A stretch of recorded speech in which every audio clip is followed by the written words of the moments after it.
sendas de maldad y pecar, fuimos errantes sin su paz. Y es por su gracia Dios nos salvó, vino y nos trajo a su hogar. Los redimidos hoy canten a Él. Damos gracias Dios por su eterno amor. Damos gracias Dios, bueno eres tú, gracias Dios.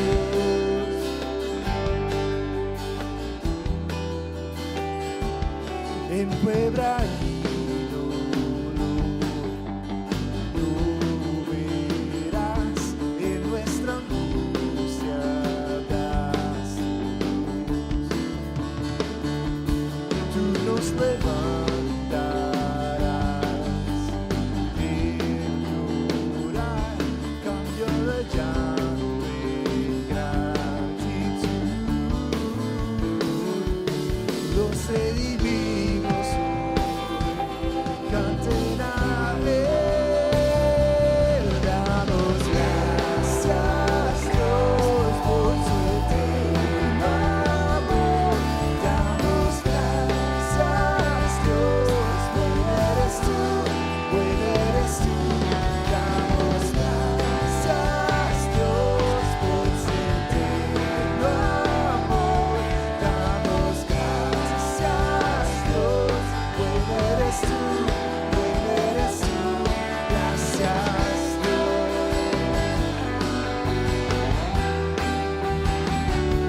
Oh, gracias Dios.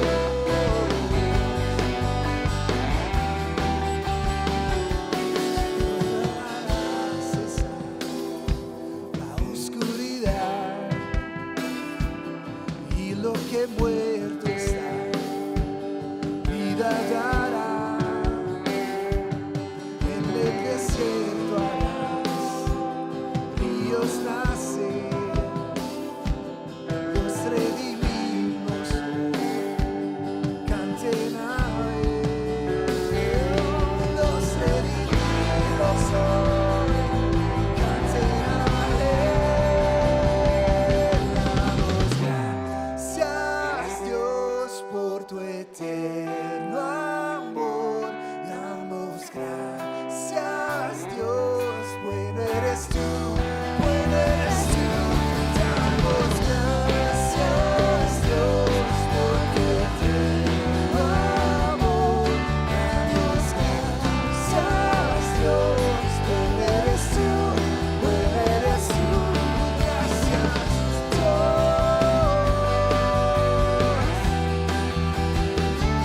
Oh, gracias Dios.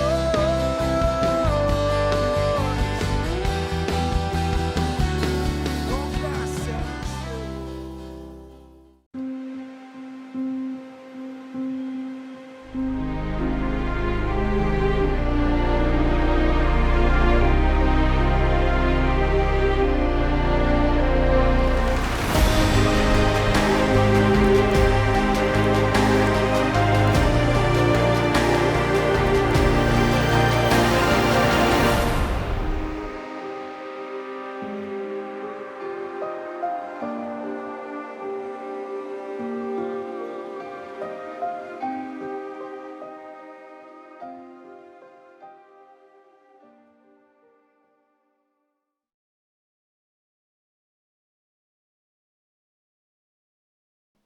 Estamos entrando hoy en esta serie en el libro de Ruth, en el capítulo número 3.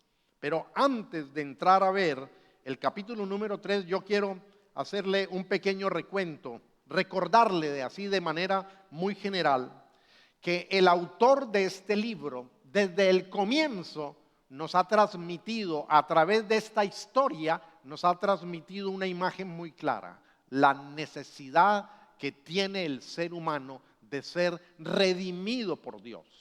Este cuadro nos lo ha dibujado a través de mostrarnos el desamparo, la pobreza, el abandono de 3 mujeres viudas que quedaron sin hijos, sin representación y quedaron en la más grande necesidad de ser rescatadas. Eso nos indica que los seres humanos, todos venimos a este mundo con esa misma condición, la necesidad de ser rescatados, redimidos por el Señor.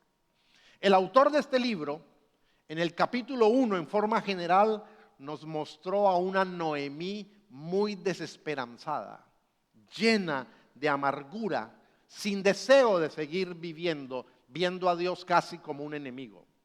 Pero en el capítulo 2 comienza a aparecer una luz de esperanza, porque entra un nuevo personaje en el relato de la historia, Boaz, que es potencialmente un hombre que puede redimir a Ruth, y redimiendo a Ruth también bendecirá la vida de Noemí. En el capítulo 2 quedamos en el hecho de que la situación económica, la situación material de Ruth y de Noemí ha mejorado. Porque Ruth ha encontrado un lugar donde con seguridad puede espigar y puede así entonces responder a su necesidad de sustento, de alimento. El problema es que el capítulo termina y esa es una respuesta temporal, parcial, mientras dure el tiempo de la cosecha. Porque al final del capítulo 2, todavía Ruth no ha sido redimida. Boaz no se ha entusiasmado en proponer matrimonio. Y entonces, aunque tienen una respuesta, es una respuesta temporal. Así que entramos al capítulo número 3 en ese marco, en ese contexto. Yo quiero preguntarle lo siguiente. ¿Alguna vez usted se ha visto en la necesidad de tomar una decisión que usted sabe que al tomar esa decisión van a venir muchos cambios en su vida? Va a implicar dejar algo atrás, va a implicar asumir cosas completamente nuevas, como una especie de romper con lo anterior y dejar algo atrás para poder moverse hacia adelante. Esa es la imagen con la cual comienza el capítulo número 3 de este libro. Vemos a Noemí ahora tomando acción. Así como Ruth tomó acción en el capítulo 2 para ir a espigar, ahora en el capítulo número 3, Noemí toma la decisión. Y es una decisión que involucra a Ruth y que le va a implicar a Ruth justamente un dejar atrás algo, un gran cambio. Así que acompáñenme por favor leyendo. Vamos a leer largo, vamos a leer todo el capítulo. Que nadie se pierda en sus pensamientos mientras leemos. Que nadie esté tomando pispirispis, cogiendo pispirispis. ¿Sí? ¿No saben lo que es pispirispis? Yo tampoco, pero que nadie esté divagando, sino que estemos concentrados realmente en el desarrollo de esta historia, porque este capítulo nos va a avanzar en el propósito de que lleguemos al fin a la respuesta de Dios a través de un redentor. Lea conmigo desde el versículo 1 al 18. Un día su suegra Noemí le dijo: hija mía, ¿no debiera yo buscarte un hogar seguro donde no te falte nada? Además, ¿acaso vos, con cuyas criadas has estado, no es nuestro pariente? Escucha bien, él va esta noche al campo para separar el grano de la paja. Báñate, perfúmate y ponte tu mejor ropa. Baja luego al lugar donde se limpia el trigo, pero no dejes que él se dé cuenta de que estás allí hasta que haya terminado de comer y beber.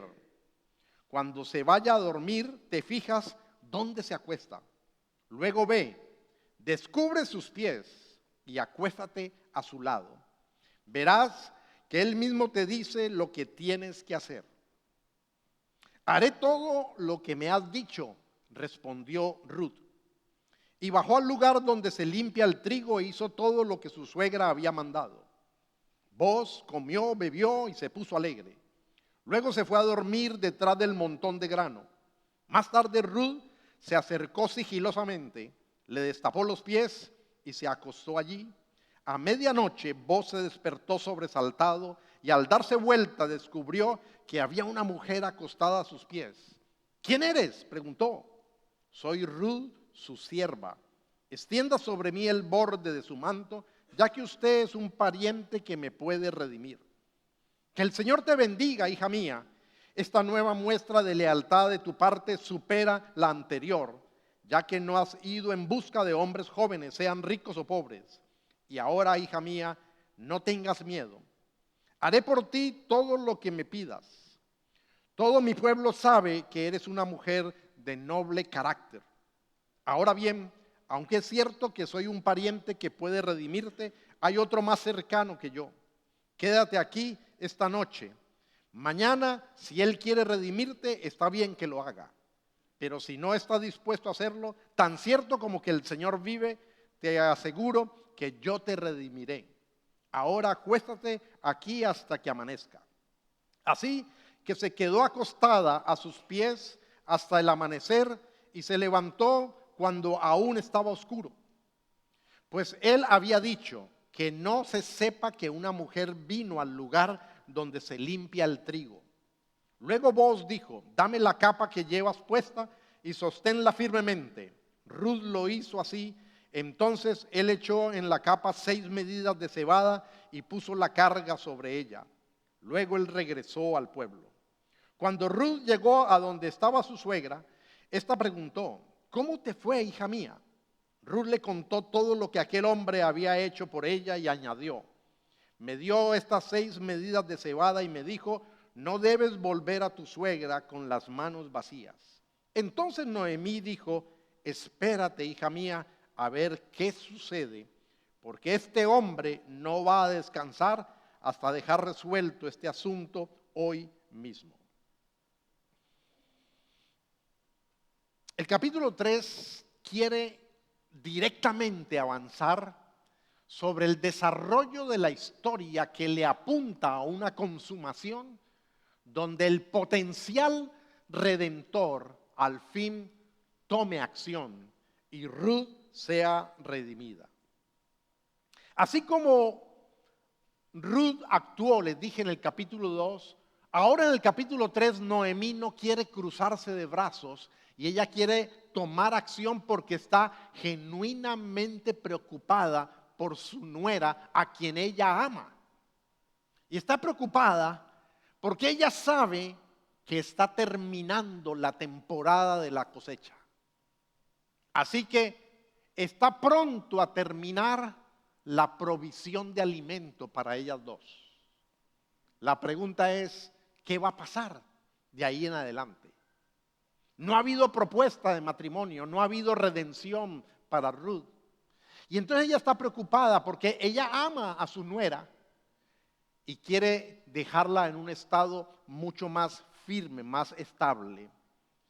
La palabra hebrea que se utiliza en el original, en el versículo 1, significa literalmente que Noemí quiere darle un lugar de descanso a Ruth. Y esa palabra hebrea a su vez viene de otra raíz hebrea que significa seguridad y tranquilidad. Noemí quiere proveerle un lugar de descanso donde Ruth esté segura y tranquila. Ella sabe que la provisión temporal no será suficiente. No puede eso competir con la estabilidad y la seguridad y la tranquilidad que le daría tener un nuevo esposo, un nuevo hogar y eventualmente tener unos hijos.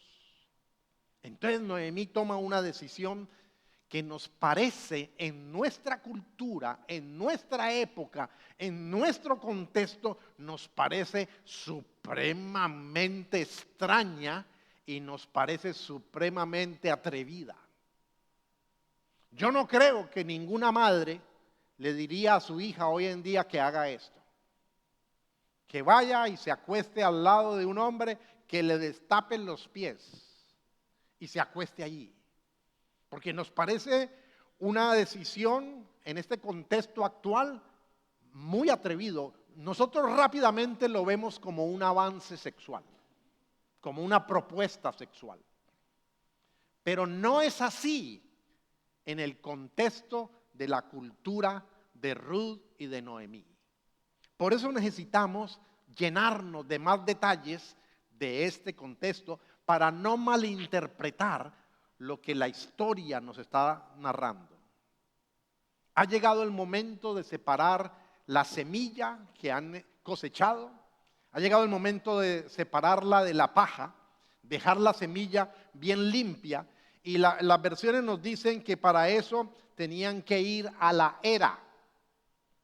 La era era el lugar fuera del pueblo, fuera de la ciudad, fuera del poblado, un lugar despejado, normalmente de suelo duro, hay veces rocoso, donde a la intemperie se aprovechaba la fuerza del viento para lanzar el grano hacia arriba y que el viento en ese momento separara y se llevara la paja y volviera a caer el grano, la semilla sola y poder recogerla. El problema de eso era que implicaba un trabajo donde esa noche los hombres que hacían eso no regresaban a casa, porque tenían que quedarse cuidando el grano para que no fueran a venir ladrones. Tenían que quedarse cuidando el grano para que los animales no se fueran a comer la semilla y poder recoger todo el grano ya limpio, separado de la paja, para poder luego llevarlo al pueblo y almacenarlo. Esta era una función específicamente solo de varones. Allí no está el mismo cuadro de cuando estaban en la cosecha, que hay hombres y mujeres cosechando, espigando. No, aquí en el cuadro de aventar la semilla en la era, de separarla de la paja, era una tarea solo de varones. Así que encontramos en el relato que Noemí sabe que esa noche Booz va a estar ocupado en esa tarea y aparecen entonces sus instrucciones. Este es mi primer punto, las instrucciones de Noemí. Y quiero volver a leerlas en el versículo 3 y 4, porque nos llama mucho la atención. Báñate, perfúmate y ponte tu mejor ropa.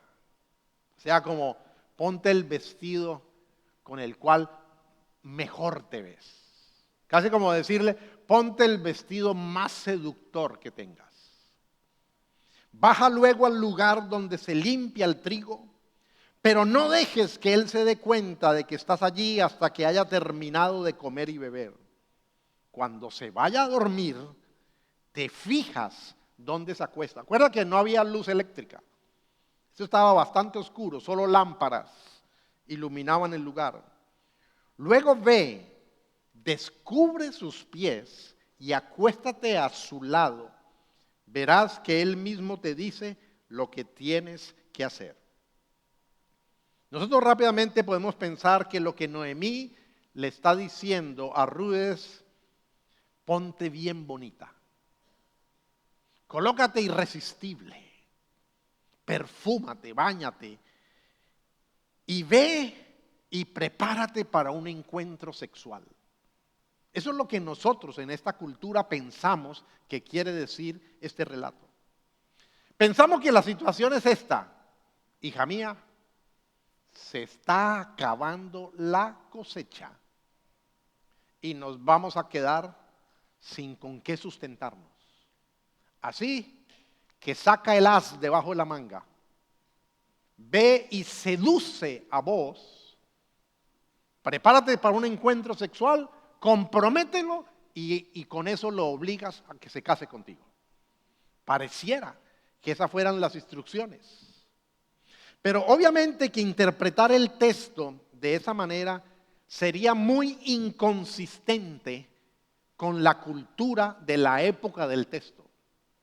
Sería más inconsistente con lo que el libro en los 2 primeros capítulos ya nos ha dicho acerca de estos personajes, de estos actores.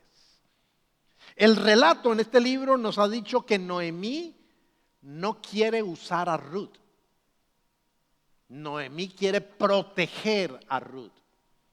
Entonces no sería consistente pensar que esta suegra que está agradecida, que ama, que está preocupada por su nuera, vaya a enviarla a un avance sexual sin saber cuál va a ser el resultado. Esta suegra no quiere exponer a su nuera porque uno no sabía qué podía pasar. ¿Caería Booz en una tentación? ¿Se aprovecharía de la situación? Pero luego se haría el desconocedor de la misma, rechazaría, insultaría, ofendería. Realmente esta no era la intención de Noemí. También sabemos como lectores que Ruth ha mostrado una verdadera confianza en el Dios de Israel.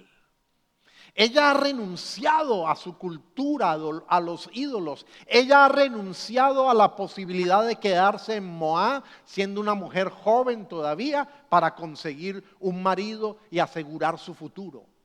Ella ha renunciado a eso. Ella ha mostrado que no está pensando prioritariamente en ella en primer lugar. Ella ha hecho un compromiso hasta la muerte de cuidar a su suegra, de protegerla, de no separarla, de no separarse de ella. Ella ha mostrado mucha integridad, mucha rectitud. Ella ha mostrado que está haciendo las cosas bien y lo más importante, ella ha mostrado que ha venido a protegerse debajo del cuidado de Dios.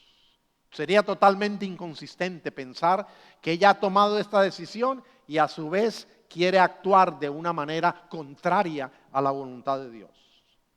Sería inconsistente pensar con lo que el libro nos ha dicho acerca de quién es Booz.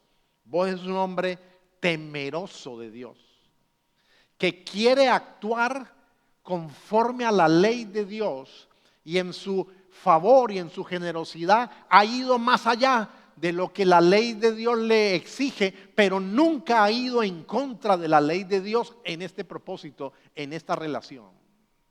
Además, han pasado los meses, se calcula que entre 3 y 4 meses la cosecha está llegando hacia el final y él no ha hecho ningún avance de propuesta. Él ha sido por lo visto muy respetuoso. Entonces es totalmente inconsistente hacer esa interpretación de este texto. Sería inconsistente también pensar que aquí hay un alto contenido sexual de seducción y de usar el sexo como un arma para comprometer a alguien en un matrimonio. Porque el libro, desde el comienzo, nos está mostrando la figura de la redención, de que esta es una historia que nos muestra a Dios haciendo provisión y que vamos camino hacia descubrir un verdadero redentor provisto por Dios. Sería totalmente inconsistente. Entonces la pregunta es, ¿qué quiso decir Noemí con báñate, perfúmate, ponte el mejor vestido, ve sigilosamente, destápale los pies, acuéstate ahí y espera? En el capítulo 38 del libro de Génesis tenemos otra historia muy extraña, muy diferente a nuestra cultura, que no podemos leer con los lentes de nuestra cultura. Tenemos que ponernos los lentes de la cultura de la época. Aparece otra mujer llamada Tamar, la nuera de Judá, uno de los hijos de Jacob, de donde desciende la tribu de Judá. Y Tamar se casó con el hijo mayor de Judá, pero la Biblia dice que era un mal hombre y que Dios lo mató. Entonces a Judá le tocó entregarle a su segundo hijo por la ley del levirato, una palabra en latín, levir, la ley del cuñado, para que el hermano levantara descendencia al muerto. Ya vimos eso que es para proteger la propiedad y para que el nombre de la familia no desaparezca. Pero dice que el segundo hermano era malo también y no quería darle descendencia a su hermano muerto y que por eso Dios lo mató. Pero había un tercer hijo, Sela, pero era muy joven. Entonces Judá le dice a Tamar: hija mía, tranquila, quédate viviendo como viuda en la casa de tu padre. Espera a que mi tercer hijo crezca y cuando él esté en edad de casarse, yo te lo entrego para redimirte. Pasa el tiempo, Sela crece, está en edad de casarse y Judá se tira hacia atrás. No quiere entregar a su tercer hijo, no quiere redimir a Tamar. Tamar oye que Judá viene a un pueblo a hacer un asunto con las ovejas. Y entonces ella se quita la ropa de viuda y se disfraza de prostituta. Se sienta en la entrada de la ciudad, en un camino, se tapa la cara. Judá viene y Judá tiene relaciones con ella sin saber que es la nuera. Ella no se descubre, ella luego se va y vuelve y se coloca sus ropas de viuda. Yo sé que usted quiere saber el final de eso. Lea la Biblia en la casa. Porque esa no es mi historia hoy. Mi historia es simplemente que usted vea que en la Biblia existía la cultura de la ropa de viuda. La ropa que identificaba a la mujer viuda. Dice Génesis 38, 1-14. Entonces ella, hablando de Tamar, se quitó sus ropas de viuda y se cubrió con un velo. Se envolvió bien y se sentó a la entrada de Naín, que está en el camino de Tinat. Porque veía que Selá había crecido y ella aún no le había sido dada por mujer.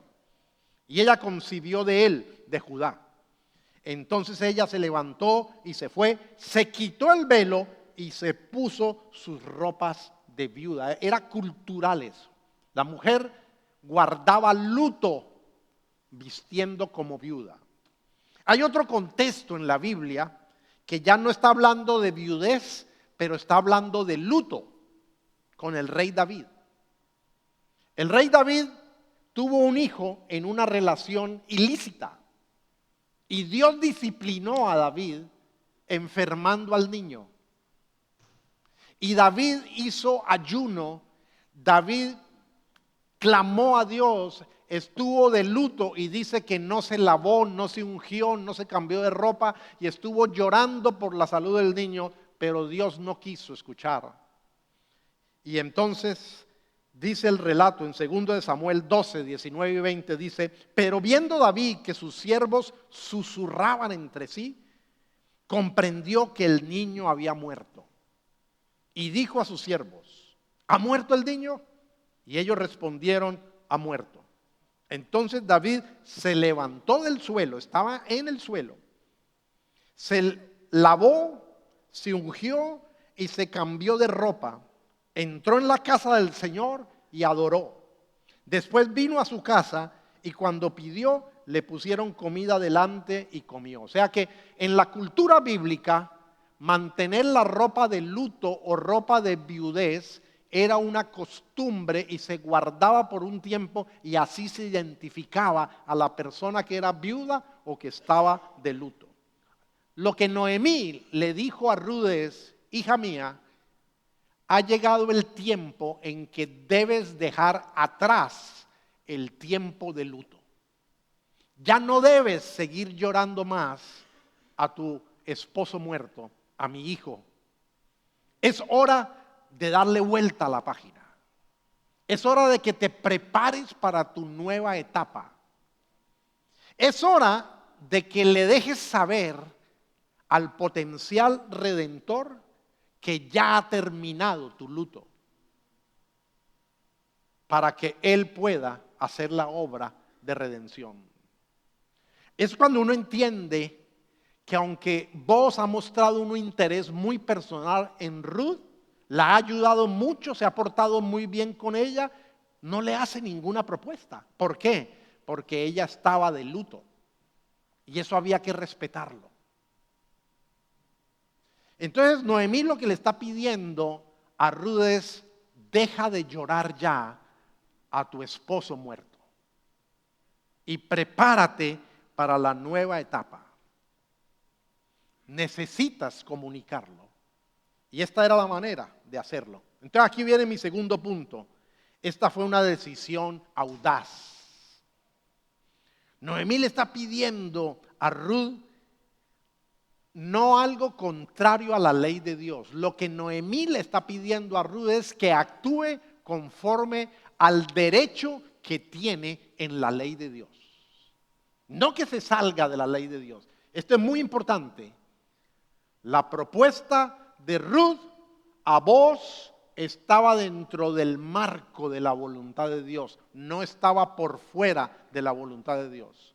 No fue un avance sexual, no fue una artimaña de seducción sexual, no fue tender una tentación para poder tomar a un hombre y obligarlo a casarse. No, fue una dependencia de la soberanía y del plan de Dios dentro del marco de su ley. Recuerde, Noemí lo ha dicho claramente, que Dios es soberano. Lo que ella está aconsejando es dentro del marco de la soberanía de Dios. Y cuando ellas hacen eso, les toca seguir dependiendo de la soberanía de Dios, porque ellas no pueden controlar cuál va a ser la respuesta de Boaz. Esta fue una decisión lícita, correcta, aunque podríamos decir fue audaz, aunque arriesgada. Porque de alguna manera, como no pueden controlar la decisión de Boaz, uno no sabe si Boaz va a malinterpretar la situación, si Boaz va a caer en tentación, si Boaz se va a querer aprovechar de la situación, si Boaz va a reaccionar enojado y va a rechazar a Ruth. Entonces era una decisión totalmente arriesgada. He meditado mucho en esto, porque algunas personas leen esto y consideran que fue un avance sexual.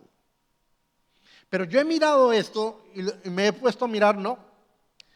Si hubiera sido la intención de generar una situación de tentación sexual, entonces no tiene mucho sentido que Ruth hubiera esperado a que Boaz se durmiera. Porque si quería tentarlo, pues era más fácil que estuviera despierto. ¿Sí o no? Que hubiera comido, hubiera bebido, estuviera bien contentito. Pero si lo quería seducir, esperar a que se duerma, está perdiendo puntos. Esa no era la intención entonces ni de Noemí ni de Ruth. Es una decisión audaz, por lo que le dije, no podemos controlar el entendimiento de Boaz ni su reacción. Pero déjeme leerle nuevamente los versículos 7 al 9.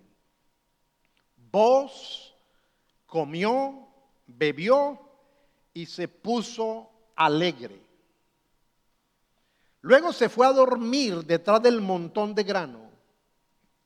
Más tarde Ruth se acercó sigilosamente, le destapó los pies y se acostó allí. A medianoche Boaz se despertó. ¿Cómo se despertó? No dice que se despertó seducido. No dice que se despertó motivado. Se despertó sobresaltado. Y la palabra en el original hebreo que se traduce como sobresaltado significa se despertó temblando, se despertó con temor, se despertó espantado. Por eso algunos intérpretes de la Biblia dicen lo más posible que sucedió fue que al pobre Boaz le dio hasta escalofrío. ¿Por qué? Porque estaban durmiendo a la intemperie, había mucho viento, hacía frío entonces, y la idea no era acuéstate y arrópate con la manta de él, sino destápale los pies y acuéstate ahí al lado de sus pies. Pero ella estaba descobijada, descubierta, y vos quedaba descubierto. Así que el propósito de esto realmente fue doble. Dice el versículo 9, cuando él se despierta, sobresaltado, y se nota que lo que está buscando es ¿dónde está la manta con que yo estaba tapado? Y se voltea para buscarla, y lo que encuentra es que hay una mujer allí al lado de sus pies. Versículo 9, y él le pregunta, ¿quién eres? Y ella responde, soy Ruth, su sierva. Extienda sobre mí el borde de su manto, ya que usted es un pariente que me puede redimir. No se despierta seducido, y la actitud de ella no es la de seducir, sino la de dar una respuesta directamente en una petición. Tengo una necesidad, necesito ser redimida y usted puede ser el redentor. En otras palabras, ella le está diciendo, cuando se vuelva a cobijar los pies, no se los cobije solamente sus pies, sino haga que la manta me alcance a mí y me tape a mí también. Ese es un lenguaje bíblico para decir, hágase cargo de mí, protéjame y tómeme como su esposa, lléveme al altar del matrimonio. Dicen los intérpretes que el hecho de quitarle la manta a los pies de vos tuvo una doble implicación, un doble efecto. Tuvo un propósito práctico. ¿Cuál fue? El propósito práctico fue el de despertarlo. Causarle frío, despertarlo. Así que esposas, cuando su esposo esté roncando mucho, bájele al aire y destápele los pies. ¿Sí? Ese fue el propósito. Pero el propósito simbólico fue el de poder usar el lenguaje que la Biblia utiliza para proponer matrimonio. Estaba dentro de la ley. No era usar el sexo como un arma para amarrar, sino era hacer una propuesta lícita, decente, era un derecho, dependiendo de la soberanía de Dios, dentro del marco de la voluntad de Dios que Él había instituido para proteger la propiedad y la familia. En Ezequiel 16:8, la Biblia dice que Dios utiliza ese mismo lenguaje con respecto de Israel. Dios habla de esa manera diciendo que Israel va a ser su esposa y que Él es el que va a cubrir a Israel con su manto. Dice allí en Ezequiel 16:8, y pasé yo, está hablando Dios, y pasé yo otra vez junto a ti y te miré, y aquí que tu tiempo era tiempo de amores, y extendí mi manto sobre ti y cubrí tu desnudez y te di juramento y entré en pacto contigo, dice Jehová el Señor, y fuiste mía. O sea, lo que esta acción de Ruth está haciendo es seguir justamente los mismos términos de la Biblia. Ruth había tenido que dejar había tenido que desprenderse en sus emociones del hecho de ya no seguir aferrada al recuerdo de su esposo muerto. Tenía que abrirse a la posibilidad de una nueva relación, porque eso era lo que estaba establecido en la ley para poder redimirla y poder suplir su necesidad material. Veamos en tercer y último lugar la respuesta de Booz, versículos 10 al 11. A mí me sorprendió mucho esta respuesta,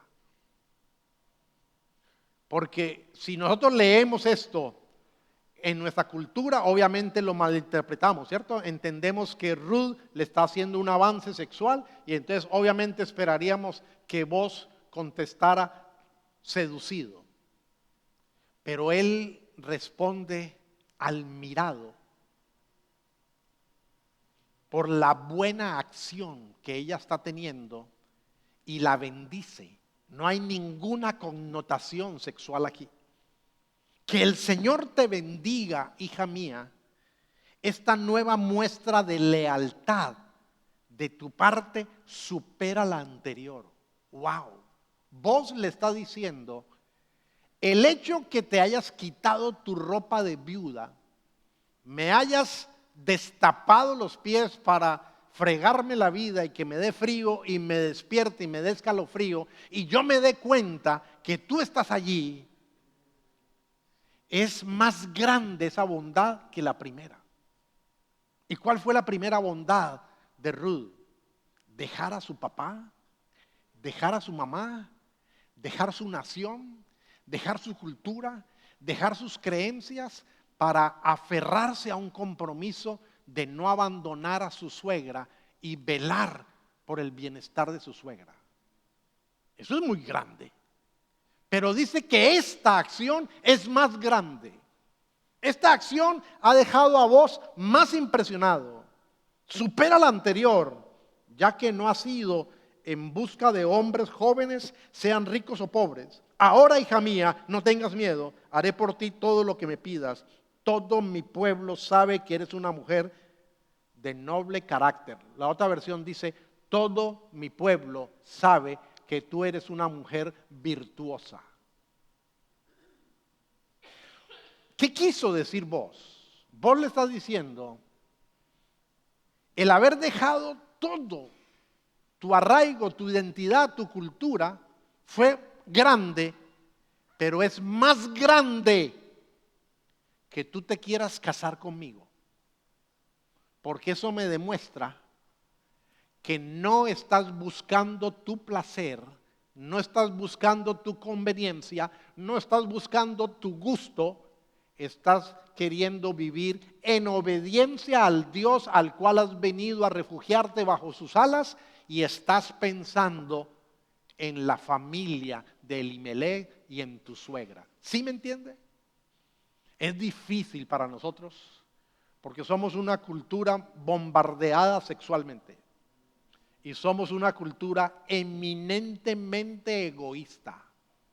Yo me lo merezco. Tengo que pensar es en mí mismo. Yo voy primero. Esta cultura no. Increíble. El matrimonio no era ni siquiera pensando en ellos mismos. El matrimonio en esta época era pensando en la comunidad, en la conveniencia de la comunidad, en la conveniencia de la familia. Y por eso existía esta ley del levirato tan extraña, que era para proteger la propiedad y para proteger la descendencia y que el nombre, el apellido de la familia no se borrara de la historia. Es difícil para nosotros entender eso, por nuestro egoísmo, por nuestra ceguera espiritual. Esta era una cultura donde la gente se negaba más a sí misma para pensar en el bien común. Nosotros colocamos el bien personal antes que el bien común. Aquí es a la inversa.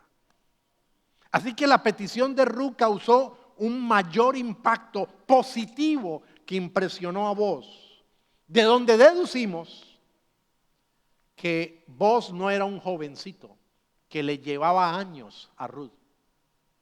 Así que lo que ella tuvo que negarse fue grande. Ella hubiera podido quedarse en Moab como viuda joven y haber conseguido otro joven. Estando en Belén, ella hubiera podido fijarse en otro joven y salirse de los términos de casarse fuera de la familia y buscar su beneficio, su placer, su gusto. Pero ella le dice a su suegra, haré todo lo que me pides, porque lo está haciendo por amor a su suegra y en obediencia y temor a Dios. Dese cuenta que el texto no dice sobre ninguna posibilidad de que vos hubiera malinterpretado esta petición y que él intentara tener relaciones sexuales con ella, o que él malinterpretara esta petición y que él la rechazara y la ofendiera. No, él la bendice y él queda impresionado por la virtud de Ruth. A tal punto que en el canon de la Biblia hebrea, el orden de los libros es diferente al orden que tenemos en nuestra Biblia. Tenemos exactamente el mismo contenido organizado de manera diferente. Y el libro de Ruth en el canon hebreo está enseguida del libro de Proverbios. ¿Cómo termina el libro de Proverbios?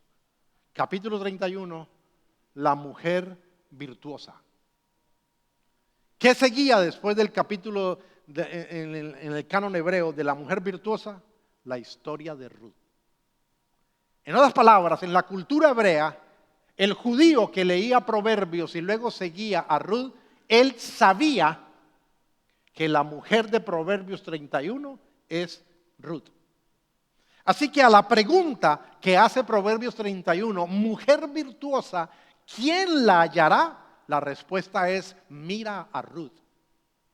Esa es la mujer virtuosa. Por eso es que vos se compromete. A partir de ese momento le dice: hija mía, tranquila. Este asunto lo resolvemos hoy por la mañana tempranito. El problema es que hay otro pariente ante la ley que me corresponde a mí darle primero el derecho a él, porque ante la ley él tiene primero el derecho de querer comprar la propiedad de Elimelech y casarse contigo para redimirte, levantar descendencia para que siga siendo para el apellido de Elimelech. Pero aquí hay algo también bien hermoso, y es que nos damos cuenta que no fue un contexto de tensión sexual. Porque la manera como vos responde es muy espiritual, bendiciendo, y aparte de eso, vos protege la seguridad física de Ruth y protege la reputación de ambos. Vos hubiera podido decirle a medianoche: listo, hija, yo me encargo de esto, váyase. Quédese, le dijo. Pero ella se quedó en la posición como se quedaban los criados, los siervos durmiendo a los pies de los amos. Pero él, ¿por qué la hizo quedar? Porque era muy peligroso a medianoche que ella hubiera tomado camino para volver a la casa de Noemí, porque estaban a la intemperie. Ahí los campos estaban llenos solamente de hombres que esa noche no volvían a su casa. Y era el tiempo propicio donde las prostitutas visitaban esos campos. O sea que vos está protegiendo la seguridad física de Ruth y está protegiendo la dignidad, la reputación de ambos. Porque sí le dijo: quédese, pero bien tempranito, cuando todavía esté oscuro, se va, para que nadie sepa que vino una mujer. Porque aunque no ha pasado nada, él no quiere dar lugar a malos entendidos, a malas interpretaciones. Porque estaría en honra la dignidad de Ruth y la de él. Así que el verdadero amor es el que cuida la integridad física y cuida la dignidad de la persona. Así que ese cuento que tenemos en nuestra cultura, deme una probadita para ver si somos compatibles y si nuestro matrimonio va a funcionar bien.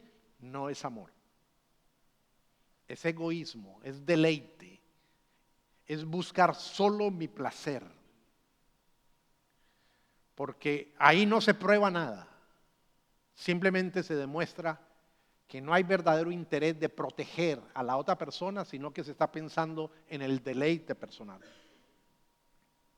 Vos no la envió con las manos vacías, vos la envió con 6 medidas de los granos, y esa fue una respuesta para Noemí. Noemí entendió: este hombre se va a hacer cargo, Termino con esto. ¿Cuál es la conclusión? Usted tiene claro, como lo tenía Ruth realmente, quién es su redentor. Y podemos decir a la ligera, sí, claro, yo sé que es Cristo. La pregunta es, ¿en la práctica, genuinamente usted está dependiendo de Cristo, de Dios? Porque nosotros los seres humanos tendemos a buscar estabilidad, seguridad, reconocimiento en muchas otras cosas aparte de Dios. Buscamos en el dinero, en las posesiones, en la fama, en el poder, en el placer, en la influencia y en ser amados. Y nos preocupa mucho ser aceptados y ser amados. Por eso la pregunta, ¿usted tiene claro quién es su verdadero redentor? Ruth lo tenía claro. Hizo un sacrificio. Porque no era, desde el punto de vista humano, posiblemente lo que más le halagaba a ella, pero era la voluntad de Dios.